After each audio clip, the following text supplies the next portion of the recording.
നമസ്കാരം. യാതൊരു ചിന്താശേഷിയുമില്ലാത്തവരാണ് കമ്മ്യൂണിസ്റ്റുകാർ, പ്രത്യേകിച്ച് CPMകാർ. ചിന്തിക്കാനൊരു അവസരമുണ്ടാകുമ്പോൾ ചിന്തിക്കണമെന്ന് അവർക്ക് തോന്നി അവർ ചിന്തിക്കുമ്പോൾ അവർക്കത് ബോധ്യമാവുകയും പാർട്ടിയുടെ ചട്ടക്കൂടിനുള്ളിൽ നിന്ന് അവർ പുറത്തു വരികയും ചെയ്യും. ആ കാഴ്ചയാണ് കഴിഞ്ഞ 1-2 മാസങ്ങളായി കേരളം കണ്ടത്. ഐഷ പോറ്റിയും G സുധാകരനും TK ഗോവിന്ദനും PK ശശിയും ഉൾപ്പെടെയുള്ളവർ അവർ പാർലമെൻ്ററി മോഹം കാരണമാണ് പാർട്ടി വിട്ടു വന്നത് എന്ന് പൂർണ്ണമായും നമുക്ക് പറയാൻ കഴിയില്ല. അത് പാർട്ടിയുടെ അപജയം, പാർട്ടിക്കുണ്ടാകുന്ന വീഴ്ചകൾ, പാർട്ടി ഇനി നിലനിൽക്കുന്നില്ല എന്നുള്ള ബോധ്യം, ഇതൊക്കെയാണ് അവരെ പാർട്ടി വിട്ട് വരാൻ പ്രേരിപ്പിച്ച ഘടകങ്ങൾ. പക്ഷേ ഇപ്പോഴും ഇത് മനസ്സിലാക്കാത്ത കുറേ പ്രാദേശിക നേതാക്കളും അണികളുമൊക്കെയുണ്ട്. പിണറായി വിജയനും MV ഗോവിന്ദനും അടക്കമുള്ള മുതിർന്ന നേതാക്കൾക്ക് പാർട്ടിയുടെ പോക്കിനി എങ്ങോട്ടാണെന്നും പാർട്ടിക്ക് ഇനിയൊരു ഉയർത്തെഴുന്നേൽപ്പ് ഉണ്ടാകാൻ ഇടയില്ലെന്നും വ്യക്തമായി അറിയാം. പക്ഷേ ഇതൊന്നും അറിഞ്ഞുകൂടാത്ത, ഇപ്പോഴും ഈ യാഥാർത്ഥ്യം ഉൾക്കൊള്ളാത്ത വലിയൊരു വിഭാഗം അണികളുണ്ട് താഴേക്ക്. അവരാണ് ഈ കണ്ണൂരിൽ വ്യാപകമായിട്ടുള്ള അക്രമങ്ങൾ അഴിച്ചുവിടുന്നത്. പ്രധാനമായും അവിടുത്തെ പ്രാദേശിക നേതാക്കളുടെ നിലനിൽപ്പ് തന്നെ ഈ പാർട്ടിയെ ഊന്നിയാണ്. ആ പാർട്ടിയുടെ അടിസ്ഥാനം തകർന്നാൽ, അവിടെ V കുഞ്ഞികൃഷ്ണൻ വിജയിച്ചാൽ അല്ലെങ്കിൽ TK ഗോവിന്ദൻ വിജയിച്ചാൽ അത് തങ്ങളുടെ നിലനിൽപ്പിന് ഭീഷണിയാകുമെന്ന് അവർക്ക് നന്നായിട്ടറിയാം. TI മധുസൂദനനെ പോലെയുള്ളവർ വിജയിക്കാതെ വരികയും അവർക്ക് അധികാരം നഷ്ടപ്പെടുകയും ചെയ്താൽ അവരെ പട്ടിയുടെ വില പോലും അവിടുത്തെ ജനങ്ങൾ കൊടുക്കില്ല എന്നുറപ്പാണ്. ഈ യാഥാർത്ഥ്യം ഉൾക്കൊണ്ടുകൊണ്ടാണ് ഇത്തരത്തിൽ അണികൾ അക്രമം നടത്തുകയും നേതാക്കൾ അതിനെ പ്രോത്സാഹിപ്പിക്കുകയും ചെയ്യുന്നത്. സഖാവ് V കുഞ്ഞികൃഷ്ണൻ അദ്ദേഹത്തെ അനുകൂലിച്ച പലരുടെയും വീടുകൾ ആക്രമിച്ചു, കാറുകൾ കത്തിച്ചു, അദ്ദേഹം ചുവരെഴുത്തുകൾ ചെയ്ത മതിലുകൾ ഇടിച്ചു കളഞ്ഞു. അങ്ങനെ ഒരുപാട് അക്രമ സംഭവങ്ങൾ CPM അവിടെ നടത്തിക്കൊണ്ടിരിക്കുകയാണ്. ഇതേക്കുറിച്ച് V കുഞ്ഞികൃഷ്ണൻ സമൂഹ മാധ്യമത്തിൽ ഒരു കുറിപ്പ് പങ്കുവച്ചിട്ടുണ്ട്. ഇത് നമ്മളെല്ലാവരും അറിയേണ്ടതാണ്. കാരണം ഈ പാർട്ടി ഗുണ്ടകളെ, ഈ പുരുഷോത്തമൻ എന്ന് പറയുന്ന സഖാബ് പുരുഷോത്തമന്റെ വീട് ആക്രമിച്ച പാർട്ടി ഗുണ്ടകളെ, DYFI ഗുണ്ടകളെ പോലീസ് അറസ്റ്റ് ചെയ്ത് ജയിലിലേക്ക് കൊണ്ടുപോകുമ്പോൾ അവർക്ക് അഭിവാദ്യം അർപ്പിച്ചുകൊണ്ട് ചെറുതല്ലാത്ത ഒരു കൂട്ടം CPMകാർ അവിടെ എത്തുന്നു എന്നുള്ളതാണ്. ഇത്രയും അക്രമം നടത്തിയിട്ടും അതിനെ ന്യായീകരിച്ചുകൊണ്ട് അവരെ പിന്തുണയ്ക്കുകയും ചെയ്യുന്നവരെ എങ്ങനെയാണ് നമുക്ക് മാറ്റി നിർത്താതിരിക്കാൻ കഴിയുന്നത്? ഇത്തരക്കാരെ ഒരിക്കലും പ്രോത്സാഹിപ്പിക്കാൻ പാടില്ല, അവരെ ഭയക്കാൻ പാടില്ല, അവരെ കൈകാര്യം ചെയ്യുകയാണ് വേണ്ടത്. കാരണം നിയമം ഒരു വഴിക്ക് പോകുമ്പോഴും അവർക്ക് നിയമത്തിനെ ഒന്നും ഭയമില്ലാതെ അവർ എതിരാളികളെ ഭയപ്പെടുത്തിയും ഭീഷണിപ്പെടുത്തിയും കാര്യങ്ങൾ നേടാൻ ശ്രമിക്കുന്നു.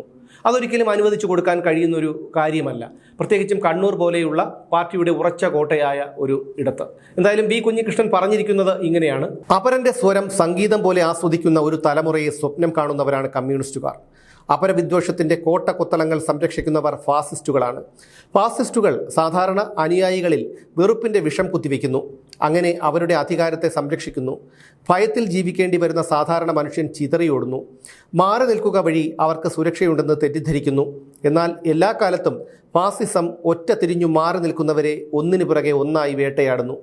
എൻ്റെ കഴിഞ്ഞ കാലത്തെ രേഖപ്പെടുത്താൻ എൻ്റെ ജീവിതത്തിലെ തന്നെ ഒട്ടനവധി സംഭവങ്ങൾ എനിക്കുണ്ട്, ഒട്ടനവധി ഓർമ്മകളുണ്ട്.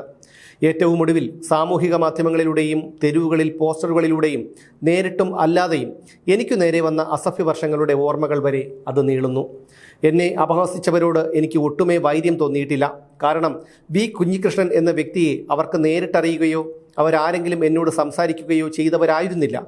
V കുഞ്ഞികൃഷ്ണൻ എന്ന വ്യക്തി മുന്നോട്ട് വെച്ച രാഷ്ട്രീയത്തെ തിരിച്ചറിഞ്ഞവരുമായിരുന്നില്ല അവരാരും.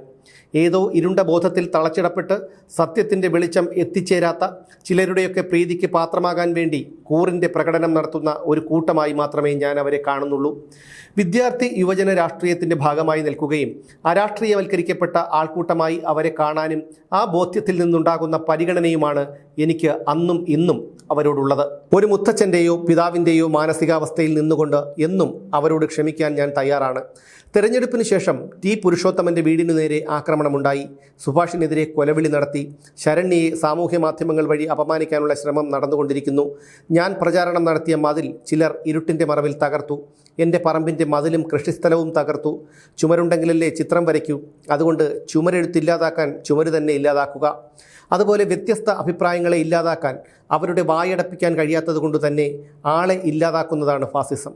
ഇതല്ല രാഷ്ട്രീയം. കൈക്കരുത്തിൻ്റെ ബലത്തിൽ കെട്ടിപ്പടുക്കാൻ സാധിക്കുന്നതല്ല രാഷ്ട്രീയം. മനുഷ്യഹൃദയങ്ങൾ സ്നേഹത്തിൻ്റെയും സത്യത്തിൻ്റെയും ഭാഷയിൽ കീഴടക്കുന്നതാണ് രാഷ്ട്രീയം.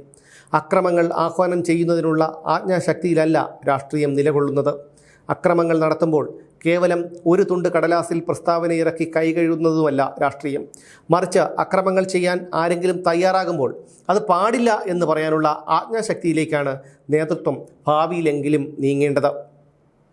ഇന്നലെ രാത്രിയോടെ ടി പുരുഷോത്തമൻ്റെ വീടിന് നേരെയുള്ള ആക്രമണത്തിലെ 2 പ്രതികളെ പോലീസ് പിടികൂടി.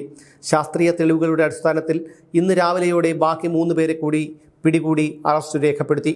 ഡിവൈഎഫ്ഐയുടെ യുവജന ഭാരവാഹികളായ ഈ പ്രതികൾ ആരും തന്നെ വലിയ സാമ്പത്തിക ചുറ്റുപാടുള്ള കുടുംബത്തിൽ നിന്നുള്ളവരല്ല.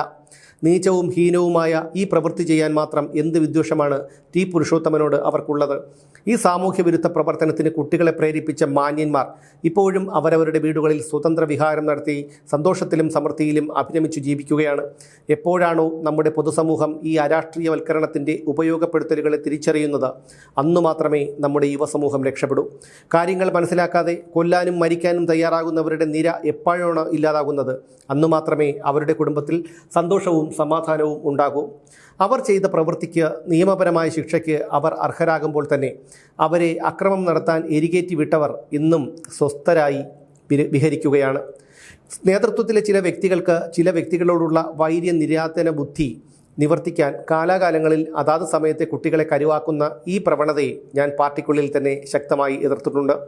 ഒടുവിൽ ജീവിതത്തിൻ്റെ ഒരു പ്രത്യേക ഘട്ടത്തിലേക്ക് അവർ നടന്നു കഴിഞ്ഞാൽ അവരെ ഇതേ ആൾക്കാർ ഉപേക്ഷിക്കുന്നതും ചോരത്തിളപ്പുള്ള പുതിയ ചാവേറുകളെ കണ്ടെത്തി അവരുടെ അജണ്ട നടപ്പാക്കുന്നതും കാണാം. സ്ഥായിയായി നടക്കുന്ന ഇത്തരം പ്രവർത്തനങ്ങളിൽ ബലിയാടാകുന്നത് ഈ കുട്ടികളും അവരെ പ്രതീക്ഷിച്ചു കഴിയുന്ന അവരുടെ മാതാപിതാക്കളും മാത്രമാണ്. അതുകൊണ്ട് ഈ ഈയാമ്പാറ്റകളോട് എനിക്കുള്ള അഭ്യർത്ഥന അവനവൻ്റെ മാതാപിതാക്കളെയും ബന്ധുജനങ്ങളെയും വേദനിപ്പിക്കാതിരിക്കുക എന്നുള്ളതാണ്. ഞങ്ങളുടെ പോരാട്ടം അവസാനിക്കുന്നില്ല. ഞങ്ങൾ നടത്തുന്ന പോരാട്ടം യുവാക്കളിൽ മാനസികാടിമത്വം തീർക്കുന്നവർക്ക് കൂടി എതിരെയാണ്. അക്രമങ്ങൾ ആഹ്വാനം ചെയ്ത് തങ്ങളുടെ നേട്ടം കൊയ്യാൻ യുവാക്കളെ കോപ്പ് കൂട്ടുന്നവർക്കെതിരെയാണ്. നട്ടാൽ മുളയ്ക്കാത്ത നുണകളുടെ പ്രസ്താവനകൾ നടത്തുന്നവർക്കെതിരെയാണ്. ഈ പോരാട്ടം തുടരുക തന്നെ ചെയ്യും. വി കുഞ്ഞികൃഷ്ണൻ. ഇങ്ങനെയാണ് അദ്ദേഹം തൻ്റെ ഫേസ്ബുക്ക് കുറിപ്പ് അവസാനിപ്പിച്ചിരിക്കുന്നത്. നോക്കൂ, എത്ര കൃത്യമായിട്ടാണ്, വ്യക്തമായിട്ടാണ് അദ്ദേഹം ഇത് പറയുന്നതെന്ന്. അതായത് സമൂഹത്തിൽ സാമ്പത്തികമായി പിന്നോക്കാവസ്ഥയിൽ നിൽക്കുന്നവരെ കണ്ടെത്തി അവരെ ക്യാൻവാസ് ചെയ്ത് അവരെ കൊണ്ട് കുറ്റകൃത്യങ്ങൾ ചെയ്യിപ്പിച്ച് അവരെ ഒരു കേസിൽ കുരുക്കിയിടും. അതോടുകൂടി അവർക്ക് ഒരു പാസ്പോർട്ട് എടുക്കാനോ വിദേശത്ത് പോകാനോ അവർക്കൊരു സർക്കാർ ജോലിക്കോ ഉള്ള അർഹതയില്ലാതാകും. അവർക്ക് പാർട്ടിയുടെ നിയന്ത്രണത്തിലുള്ള സഹകരണ ബാങ്കുകളിലോ മറ്റോ ഒരു ജോലി കൊടുക്കും. അതിനുള്ള വിദ്യാഭ്യാസം പോലും ഇല്ലാത്തവർ ഈ പാർട്ടിയുടെ പോസ്റ്റർ ഒട്ടിക്കാനും പാർട്ടി ഓഫീസിൽ വന്ന് വെടി പറഞ്ഞിരിക്കാനും മാത്രം അങ്ങനെയുള്ള കുറേ പേരുണ്ട്. അത് പാർട്ടി നന്നായി മുതലെടുത്തു. ഇങ്ങനെയാണ് പാർട്ടിയിൽ അണികളെ വളർത്തിക്കൊണ്ടുവരുന്നത്. അങ്ങനെ ജീവിതം നഷ്ടപ്പെട്ട, ജീവിതം ഹോമിക്കപ്പെട്ട എത്രയോ യുവാക്കളുണ്ട്. അവരൊക്കെ ഈ കാര്യങ്ങളൊക്കെ തിരിച്ചറിഞ്ഞ് പുറത്തു പോയവരുണ്ട്, പാർട്ടിയിൽ തുടരുന്നവരുണ്ട്. ഇതാണ് ഇപ്പോൾ വി കുഞ്ഞികൃഷ്ണനും പറഞ്ഞത്. പാർട്ടിയുടെ ഈ പ്രവണതയെ, അതായത് യുവാക്കളെ ചാവേറുകളാക്കുന്ന ഈ പ്രവണതയെ പാർട്ടിക്കുള്ളിൽ തന്നെ അദ്ദേഹം പരസ്യമായി എതിർത്തിട്ടുണ്ടെന്ന് വി കുഞ്ഞികൃഷ്ണൻ പറയുമ്പോൾ അത് നമുക്കറിയാം, അത് വളരെ യാഥാർത്ഥ്യമാണെന്നുള്ള കാര്യം. പിന്നെ അദ്ദേഹം പറയുന്നത് ഒരു മുത്തച്ഛൻ്റെയോ ഒരു അമ്മാവൻ്റെയോ സ്ഥാനത്ത് നിന്ന് ഞാനിതെല്ലാം ക്ഷമിക്കാൻ തയ്യാറാണ് എന്നുള്ളതാണ്. അങ്ങനെ പറയാൻ നമ്മുടെ മുഖ്യമന്ത്രിക്ക് കഴിയുമോ? നമ്മുടെ മുഖ്യമന്ത്രിയുടെ മുന്നിലിട്ടാണ് യൂത്ത് കോൺഗ്രസ് പ്രവർത്തകരെ ഡിവൈഎഫ്ഐ ഗുണ്ടകൾ ചെടിച്ചട്ടിയും ഹെൽമറ്റും കൊണ്ട് ആക്രമിച്ചത്. ആ ആക്രമിക്കലിനെയാണ് അദ്ദേഹം രക്ഷാപ്രവർത്തനമെന്ന് പറഞ്ഞ് അട്ടഹസിച്ചു ചിരിച്ചത്. അവിടെയാണ് കുഞ്ഞികൃഷ്ണനെ പോലെയുള്ളവരുടെ വില നമുക്ക് മനസ്സിലാക്കാൻ കഴിയുന്നത്. ഇങ്ങനെയുള്ള യഥാർത്ഥ കമ്മ്യൂണിസ്റ്റുകളാണ് ഈ പാർട്ടിയെ വളർത്തി ഈ നിലയിലെത്തിച്ചത്. പക്ഷേ പിണറായി വിജയൻ അങ്ങനെയല്ല. ആ പിണറായി വിജയൻ എന്ന് പറയുന്ന ഒരൊറ്റ മനുഷ്യനാണ് ഈ പാർട്ടിയെ ഇത്രയധികം നശിപ്പിച്ചത്. എന്തായാലും കണ്ണൂരിൽ സ്ഥിതിഗതികൾ മാറി വരികയാണ്. മെയ് 4 എന്താണ് കണ്ണൂരിൽ സംഭവിക്കുന്നത്? പാർട്ടിയുടെ ഇനിയുള്ള ഭാവി എന്താകും? പാർട്ടിയുടെ ഗുണ്ടാ നേതാക്കളുടെയും അണികളുടെയും ഭാവി എന്താകുമെന്ന് 4-ാം തീയതി പുറത്തു വരുന്ന തെരഞ്ഞെടുപ്പ് ഫലം നിർണ്ണയിക്കും.